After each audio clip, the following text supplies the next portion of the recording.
Well, joining us for more is Mark Schulman, editor-in-chief of History Central and Newsweek editor and columnist. And Mark, just first of all, start explaining to us what in normal times is supposed to happen tomorrow in the U.S. Capitol. The normal situation in the U.S. Capitol is simply the opening of the ballots from the different states, the fact that they're tallied by clerks of the House and Senate. It's once every 4 years there's a joint session of the House and Senate to do this. And then the president of the Senate, which in this case is the Vice President of the United States, then reads the results and announces the fact that it should be Joe Biden is now the president-elect of the United States to be inaugurated on January 20th. Right. That would be what happened in a normal year. In a few cases over the years, some senator or some member of the House of Representatives has objected. However, to bring any sort of vote, it requires one senator and one member of the House of Representatives, and that hasn't happened ever. Well, sort of ever. We go back to 1878. In 1876, yes. When, but in that case, there really was a real dispute as to who were the electors representing a number of states. In this case, there are no disputes. Every single state has certified their electors. Every single state has certified the results of the election. Right. I want to make it clear. In 1876, actually, the disputes were within the states. This was following the Civil War. Correct. You don't need a whole history lesson. So what is the historical significance that for the first time we're seeing one party or members of one party actually rejecting the results of the elections in the states? Historically, politically, you have to look at this as the first time that American democracy is being challenged. I mean, the whole basis of the American constitutional democracy is that the Electoral College decides who is going to be the president of the United States, and that is decided by the states and not by the Congress. And that's why you see some of the most conservative Republicans coming out against this move. I mean, look at it a different way.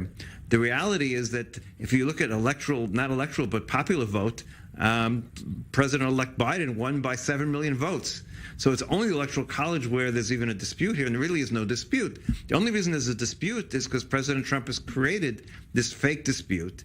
And the fact that so many senators and congressmen are willing to go down this rabbit hole is unbelievable to me. What's even more unbelievable is there's a substantial portion of the American people that believe the outcome could actually change tomorrow. Well, let's talk about that, because President Trump is saying that Vice President Mike Pence, who presides over the Senate, has the power to just reverse the results of the election. Does he have that power? No, he has no power whatsoever tomorrow. His power only is to basically count the results or open the ballots is his responsibility. You know, it's the same responsibility as the person who presents the Academy Awards. He opens the envelope. No more, no less. That's what he gets to do. He doesn't get to vote. He gets to open the envelope. Now, theoretically, the Congress does have the power to reject electors.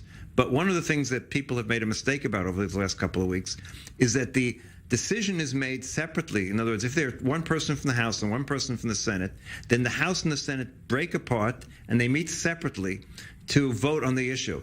Now, it's a normal vote. It's a normal vote in the House and a normal vote in the Senate. Now, in the House, the Democrats have the majority, so there was never even a question. And in the Senate, of course, you have enough Republican senators who have now come out 100% against this move that they could not possibly pass the Senate either.